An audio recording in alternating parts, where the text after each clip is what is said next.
particular angry at presidential nominee Kamala Harris and policy toward Israel.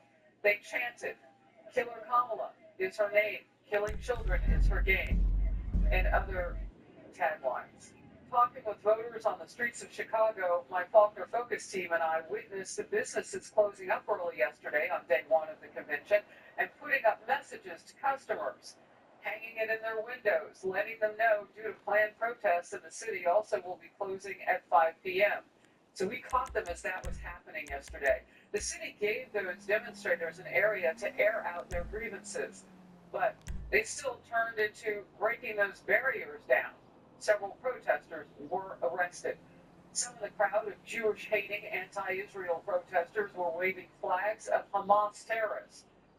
They support Hamas savages who attacked Israel on October 7th, killing more Jews since Hitler's Holocaust. You're a Palestinian? Yes, you support Hamas. Every Palestinian supports Hamas, not just me. Every Palestinian supports Hamas. All right, again, all of that was just day one of the DNC convention. 3 more days to go. I'm Paris Faulkner. You are in the Faulkner Focus.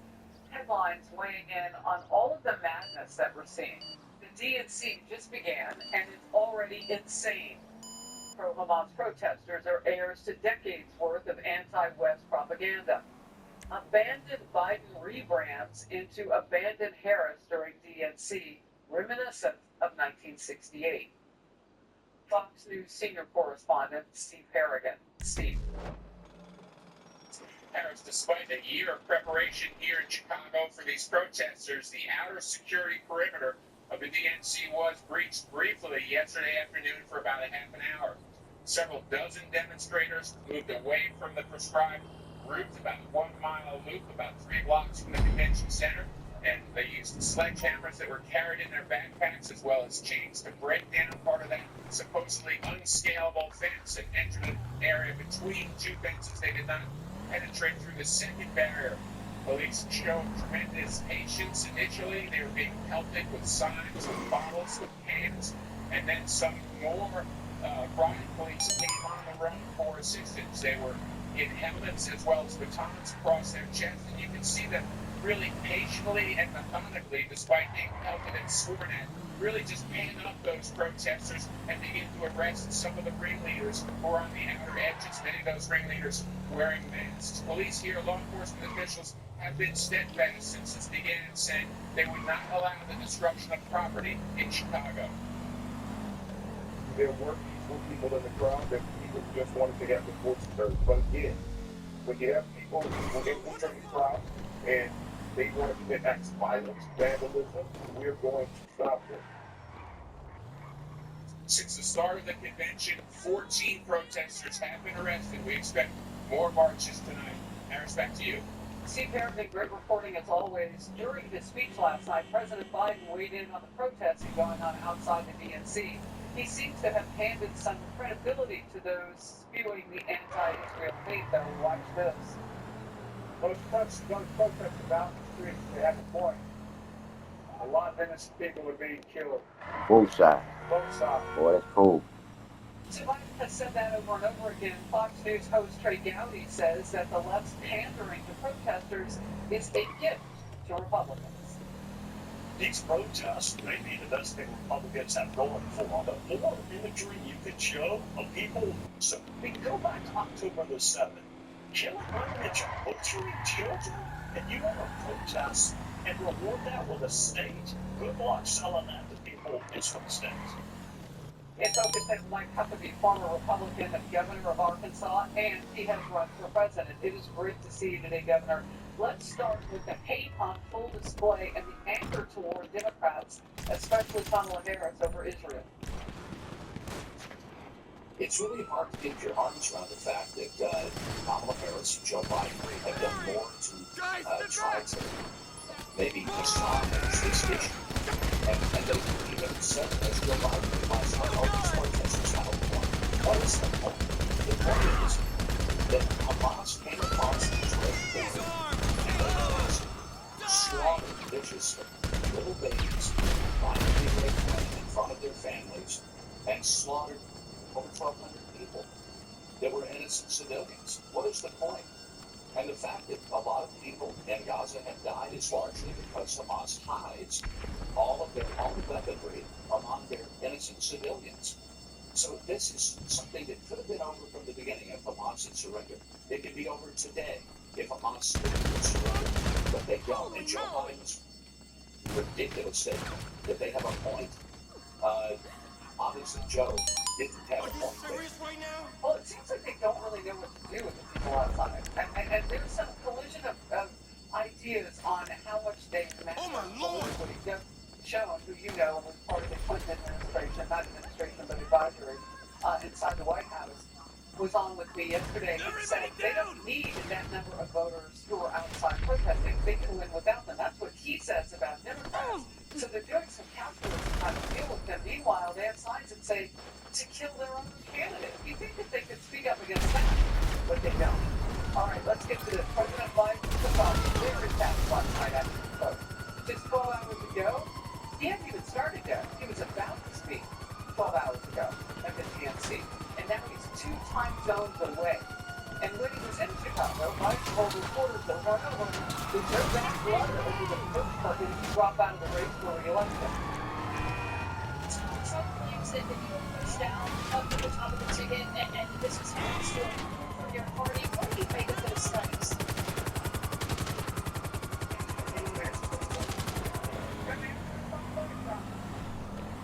Serving the president. I love the job, but I love my country more.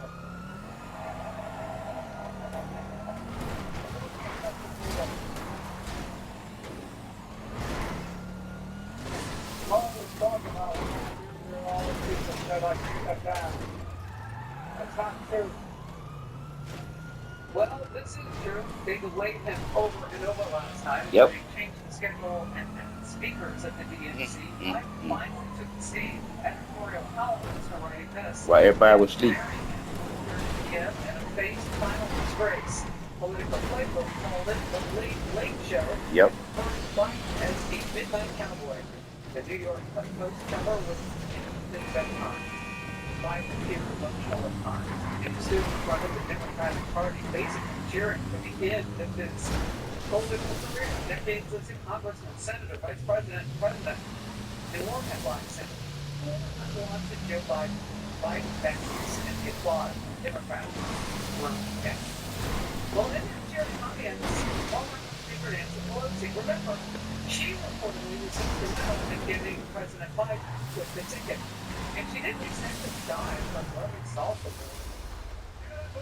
It does seem like there's some residual bad blood presenting, and I'm wondering if you spoke to him and what your response is to that. Sometimes you just have to take a punch for the children. Fine, what I have to do. Right. He made the decision for the country. My concern was not about the president, it was about his campaign. Okay, I had not ever heard that. Was that like a knock at somehow people suffering with domestic abuse? Sometimes you have to take a punch for the children? Nancy Pelosi there. Jerry Baker writes in his new column, the ruthless dispatch of the former president was less Brutus and Cassius and more Jack Kevorkian. Not a hail of knives in the back, but a soft word in the ear, a gentle squeeze on the syringe. Ooh. All right, Governor, I come back to you. Not any of this is subtle. Not the way he was treated and not the reaction to it. Yeah, it's kind of sad. I mean, this is from the side of the aisle that are his friends. These are the people that supposedly love him that are saying these very horrible things. And the ones that put him on the program long after his bedtime. Quite frankly, I think a lot of America was asleep when he spoke. Yep. Because they wanted to make sure Joe was also somehow asleep. But he did yell his speech out for 48 long minutes. It seemed more like 48 hours. And it was one that just was kind of sad to watch this swan song. More of a head dive into a pool without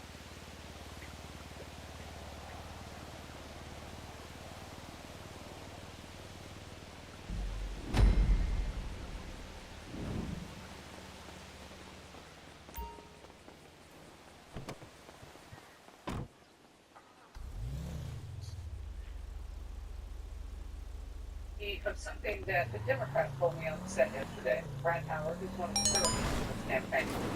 These are shiny objects, and it means that they don't have to talk about the things that they don't want to talk about. And that would be the protesters, the anti-Kamala Harris crowd out there, the pro-Vermont crowd out there. They don't have to talk about that. They can focus on other things, like the balloons that celebrate abortion and birth control outside, the mobile van that's giving free abortions in the centuries here. They can talk about Joe Biden's big moment, and they don't have to focus on Kamala Harris' policy. You're allowed to support it. Well, I think it's interesting. The Democrats don't believe in walls unless those walls are built to protect them. So you have all these protesters, very few arrested. And I wonder, are they a threat to democracy? Are they going to be chased down in their homes a year from now? With SWAT teams from the FBI, with the Department of Justice, go after them like they did the people who were in the Capitol on January 6th? I wait to see. Governor Huckabee, always great to have you focus. Thank you. Well, we have learned some vulnerable Democratic lawmakers are skipping this convention. It looks like they may be worried that their party could hurt them more than help them, as they were. Laser focused on policy, Republicans go after Kamala Harris' economic plan. But you know, to implement what Harris is slowly starting to trickle out, you're going to have less competition, you're going to have less choice, businesses are going to struggle, costs are going to go up, and at the end of the day, the people who you say you're out there trying to help are the ones who are going to suffer the most. And then there are those who say, Kamala Harris is playing us this hour right now. The Trump campaign allies are hosting a press conference live in Chicago, and they've been doing this as kind of the sideline for the DNC convention. You see there Florida Congressman Byron Donalds. Right now he's talking about exploding crime under the Biden-Harris administration, particularly talking about on-point policies that Kamala Harris is known for under that administration, since she was always supervisor of daylight between that sort of thing. So just wanted to show you that this is going on. Things that we will take live this afternoon. The vice presidential candidate on the Republican side, J.D. Vance, will have a press conference on crime and safety in a battleground state today in Kenosha, Wisconsin. And then, of course, later today, 3 p.m. Eastern, Donald Trump holds a campaign in Howell, Michigan, and we will bring that to you live. These are battleground states. Again, this is Byron Donalds of Florida, as he's hosting this news conference, a Trump campaign ally. All right, let's talk more about some of the policies of Kamala Harris. No doubt that's coming up with Congressman Donalds and some of the others who are speaking on behalf of the Trump campaign today. The backlash over Vice President Harris's economic plan is growing. The National Review has this headline: Kamala Harris is proposing Bidenomics, but bigger. After her campaign confirmed she supports raising the corporate tax rate from 21% to 28%. That would reverse Trump-era cuts and put Kamala Harris in line with Joe Biden. And Harris is also still getting some heat for her pitch for price controls on groceries. Goya Foods CEO says that's a horrible idea. In the grocery business, which does make 1 to 2% and hires a lot of people, those people are forced to we're going to put them out of business by controlling pricing. You know, the government has no business in controlling pricing. They're going to put the glass nails in the coffin of this economy in this country if they prevail. A new op-ed is arguing untested Harris is repackaging Biden's failures. Here's a quote: "She isn't a change candidate, she's a status quo candidate. His policies and performance and office have scandal enough. Now Harris is running on those same policies, which are her policies in the Democratic parties as well." Quote. Charles Payne hopes of making money on Fox Business. All right, dig deep and tell us what we need to know today about Kamala Harris's economic policy. Well, think about this. Juxtapose these two things.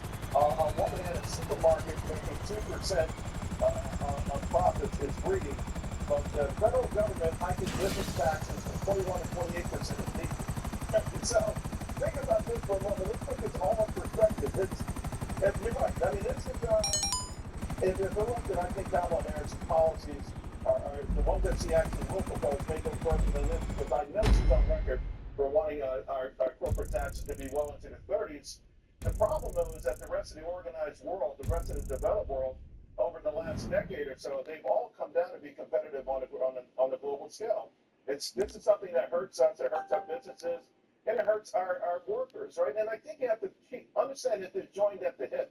There's not one versus another, and that's a narrative that's being put forth here, is that somehow, if she can go to war with corporate America, it would make the lives of workers better. No, it's going to make the lives of workers harsher. There would be fewer jobs. They're joined at the hip. That's why America catapulted to the top of the world. It's the number one economy on the entire planet at a very young nation.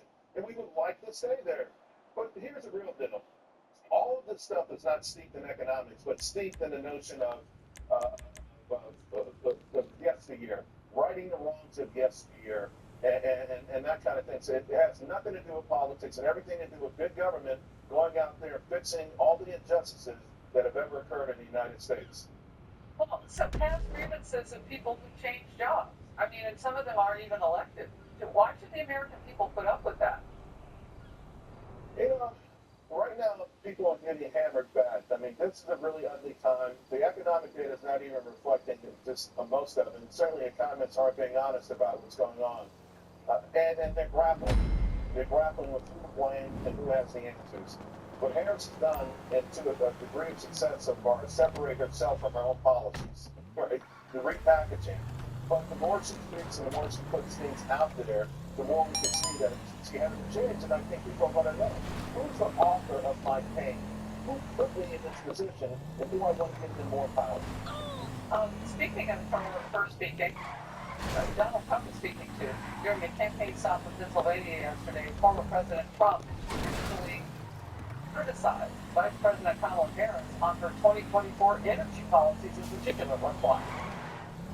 Kamala is going to start a regulatory jihad to shut down power plants all across America. When I returned to the White House, I will end the anti-American energy crusade and terminate Kamala's so-called power plant work. Instead of shutting down power plants, we will do reductions and investments and they'll happen fast. Kamala stands for energy disappearance and factory elimination. And it disappeared. James Vance had this op-ed in the Wall Street Journal titled "Harris Wages War on U.S. Energy," and writes, "The Net Zero Project is already stifling investment in coal, natural gas, and nuclear plants that Americans rely on for reliable, affordable, baseload electricity. If Ms. Harris and the Democrats have their way, net zero will destroy the American dream for countless millions." Your reaction? It's absolutely right. What's really amazing with war on fossil fuels is that it comes in the middle of this AI revolution, this artificial intelligence revolution that we know is going to create an electricity crisis. It draws so much power and energy to be able to use AI that we already know that we need to do everything we can. We've been blessed to have these fossil fuels come down the field. Natural gas is clean burning. It's really beautiful. Fossil fuels we can export to our governments and islands around the world. I just tell people, look at what's happened in Germany. Going down the same climate path where climate came before everything. They have destroyed their country. They have destroyed their prosperity. And now they are vulnerable. We need nuclear power plants. We need to have more fossil fuels. We need more refineries. If we were really smart about this, Harris, Americans could be spending so little money on gasoline, so little money on energy. As we make a transition, hey, if you want to get to transition to renewables, fine, but it's a smart transition. Not something that can be forced overnight. It's going to take 20 to 30 years. Why not do it smart and painless instead of this? You're going at this in a way that's going to wreck our prosperity. Well, whenever you mention AI, I think of the day that Kamala Harris told the world that it's 2 letters. If she was going to turn to something, I think it was artificial intelligence that day. Oh boy. Carol Payne, it's always good to have you in focus. Thanks a lot.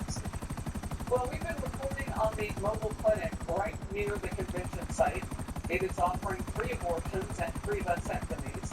And if that's not enough for you, right next to it is an 18-foot-tall inflatable IUD, if only we were making any of it up.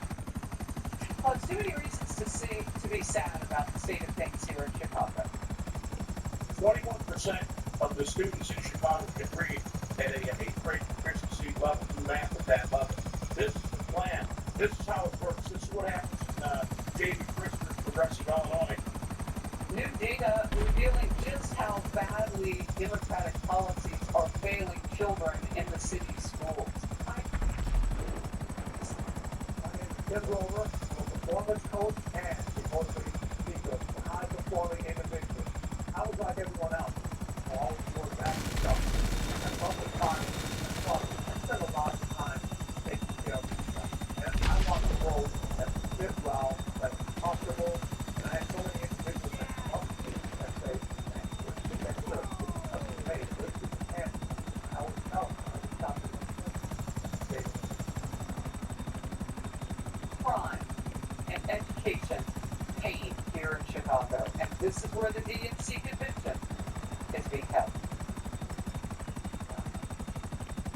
Illinois Governor J.B. Pritzker has been bragging about the DNC Coast City as an example of how Democratic politics are working. Critics argue no, it's the opposite, especially when it comes to teaching Chicago children. One Illinois parent says the Chicago teachers union bears some of the blame for the grim situation. Which is wanting for Chicago students to read at grade level is even less than for our low-income students. 40% are finding person, all has dropped, and this is all what Pittsburgh spending has scored.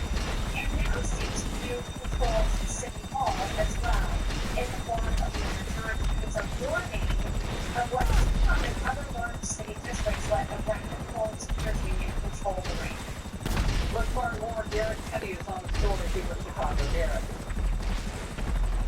Yeah, Harris, the Chicago Teachers Union actually argued that folks shouldn't put them stock in because the traditional testing works against standardized testing in itself is racist. And the union argues it can turn Chicago public schools around if the city is invested millions of dollars into education. Since 2019, the CDS budget has already grown from just under $6 million to nearly $9.5 billion. And there's been almost no improvement in test scores. Premier Brandon Johnson and the union are doubling down on that strategy with a new push to take resources from the few schools that are doing well and getting them into the best performing schools, which some critics argue should be closed. The biggest example of this is Douglas Academy High School, which had just 34 students last year. The school had one teacher for every 5 students, a third of which is the national average of 15 to 1. They had on a per-student basis that was spent more than 4 times the national average. According to Illinois Policy Institute, Douglas haven't had a single student proficient in math and reading for 7 years. Despite that, rather than closing the schools, those students to others that are doing well, Mayor Johnson's union are doubling down enough to expand these kind of schools all across the city. Harris? Between them and the high crime, the high number of homicides still leading the nation, I don't know where the mayor finds the time to basically foment some of the protesting that's been going on outside. I've seen them on local news every night. All right, Garrett Tenney, thank you. This is happening near the Democratic Convention venue. A pro-choice group has set up an 18-foot tall inflatable IPV. And they call it the Freedom Room. It's kind of stuff with the bike, you know. Also just outside United Center DNC Convention site, a mobile clinic is giving out free medical abortions and vasectomies. Planned Parenthood says they are fully booked on the site. They're just getting started today. But smart of criticism over this. Mark Thiessen was on 7 with me yesterday. The Democrat views treat abortion as a necessary evil, as he said safe, legal, and rare should be the approach to it. And it's something to be celebrated. Kamala Harris became the first vice president ever to campaign to an abortion clinic. When your party is offering free abortions at its convention, there's something deeply morally wrong with your party. The satirical outlet, the Babylon Bee, posted this image captioned, DNC dyes Chicago River red to celebrate abortion. An excerpt from an op-ed, this one real, that was just satire. The Democratic Party has become the party of single women, party obsessed with avoiding family responsibilities, and pessimistic about the nation's future. Democrats may pretend to celebrate the United States with their convention this week, but the vasectomy ban on down front betrays their real priorities. Fox News contributor. First of all, we knew this was coming. It was much talked about. They put it out in an agenda report. We're just going to, we'll first see the balloon pop up. What do you make of all of the wait list? I mean, people are signing up. Look, it's a horrible reflection, even with your last conversation about education, the failure of the children, this creation of generations of ignorant people. Specifically, I would argue, knowing the left and knowing the Democratic Party, which is where I came from, is they rely on people being ignorant and being hopeless and living in fear. And when you have no hope for the future, whether it's because global warming is going to kill you in 12 years, or because you can't get a job, or because of the gang violence, it's a horrible way to live. And what is the answer? Castrate yourself. Have an abortion. Give women the next generation. Whereas the next generation would arguably be, somebody's going to be a savior in that generation. Several people who can solve many of our problems. But no, this is a kind of a cult of victimhood. Beyond a cult of death, but the victimhood is an extraordinary dynamic which keeps people afraid. It keeps them, out on their heels, relying on people who reinforce that fear and that pain. And this is why you've got the nature of the Democratic Party, which is about anger, it's about hate and in and of itself. And we've got a horrible, but really end result for a party that used to represent the working people, a party that I remember well being, again, safe, legal, and rare, that is much more in line with the American people, and with, frankly, some damn respect for women. Is this what the women are for?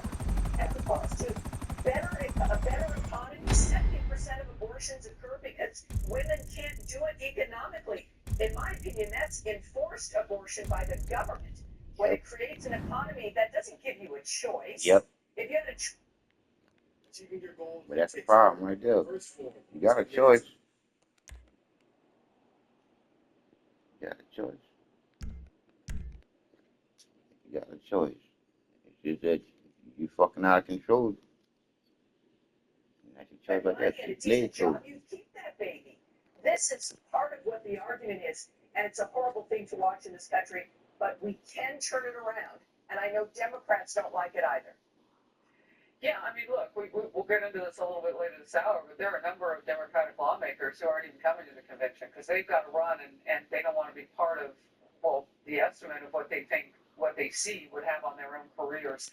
The way that you talk about women is something that we don't hear from the left right now. That the choices, the bitter choices that these women have to make and how maybe the economy It's in and of itself, and it's a horrible, but really end result for a party that used to represent the working people, a party that I remember well being, again, safe, legal, and rare, that is much more in line with the American people, and with, frankly, some damn respect for women.